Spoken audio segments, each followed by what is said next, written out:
داسې مزیدار ډش در باندې جوړم کنه چې تاسو به زندګۍ کې نه جوړ کړي نه وم خوړلی.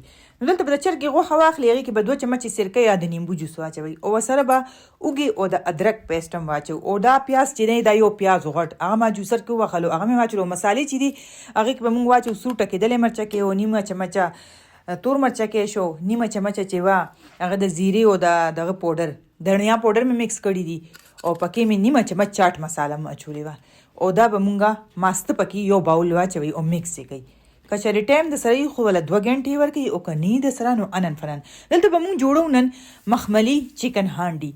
دا دومره مزیدار او دومره لاجواب ذایقه لري که نه چې تاسو به دا چېرته رسټورنټ کې هم نه ټرای کړي او کور کې مو که ټرای کړي هم نو بیا به تاسو خامخا دا بیا جوړوئ. د دې دومره مزیدار ذایقه وه چې ماشومان وایي چې پیزا فرایز هم دا وروستو پرېږدي، دومره مزیدار لګي. نو بس دلته به نارمل غوړي واخلئ چې څونه یو سالن د تاسو اچوئ او هغې کې به دا مساله چې موږ جوړه کړې وه د چرګې د غوښې دا ټوله به پکې واچوئ، مکس یې کوئ او ډکن پې کېږدئ چې لکه دا موږ پخه کوو. وګورئ او ګرانه نه ده، دا دومره اسانه جوړېږي که نه، خو لږ شانتې خواري خو هر څه کېږي که نه. بس ډکن پې ما کېښو او دلته کې چې کله د دې دا اوبه وچې شي دا ماسته خو ډېرې اوبه کوي نو دې پورې دا غوښه هم نرمه شي. نو بس وګورئ دلته کې ما یو څو ځله مخکې م چیک کړې وه، نو بس اوبه وچېدو باندې شوې. دلته به بس دا سره کمه لکه دا سینې چې دا غوړي پې ښه روزي. چې کله دا غوړي پې ښه روزي دې نه پس به مونږ بیا نوره طریقه دې سره کوو. بس دلته دا ښه ښکلې 3-4 منټه ما سره کا او مخکې چې زما په خیال 10 وکه 12 منټ پخ شوې وه. نو بس اوس وګورئ اوس به دې کې مونږ واچوو بیا ماسته. خو ماسته چې دی اپ اینډ کوئ هم او ډېر تراوه چینی نارمل ماسته چې هغه مې پکې نیم باول واچولو او سره به کریم مطلب ملایي، که د کورنۍ ملایي او که بازارنۍ ملایي وي هغه مې پکې نیم پیک واچولو. لږ زیاته مچولی شي دا هیڅ دغه نشته چې تاسو ګریوي څومره غواړئ.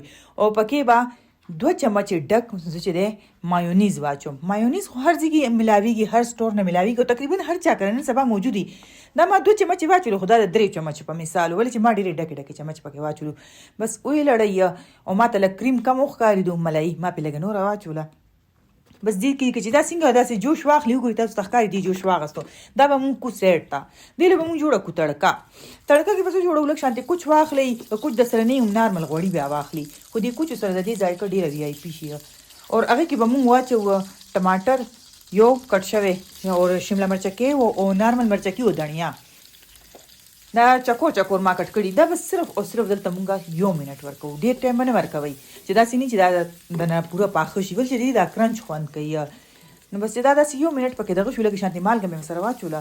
1 منټ مې دا سره کو دې غوړو کې ما سره زیره ختمه وه. ګورې دې غوړو نه د سبزۍ نه پهله به ما لږ شانتې نیمه چمچ هم کمه دې کې زیره اچولې وه. نو بس دلته دا شو 1 منټ پوره. اوس به راواخلو کړایي، کړایي چې د هغې لاندې ما لږ ګیس بل کو بیا ما ویل چې لږ شانتې ګرمئ او دا به پرې واچو. نو واخلي مزیداره مخملي چکن هانډي شوه تیاره. مونږ وایټ کړایي ډېره خوړلې ده که نه د مستو والا ملایي والا، خو دا به تاسو نه ټرای کړي. د دې دا ذایقه چې ده د تړکې سره دومره عمده شي که نه دومره لاجوابه چې تاسو له به خپله یقین نه راځي چې کله دا تاسو خورئ که نه او که په چا هم وخوړه چې هغه به څومره ستاسو تعریف کوي تاسو ته نشته پته او تاسو خپل هم ځان له جوړه کوي که نه بیا تاسو ته به پته ولګي.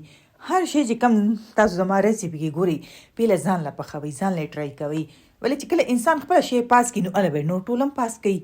نو واقعي ډېره عمده وه، ډېره لاجوابه او ډفرنټ ذایقه یې وه.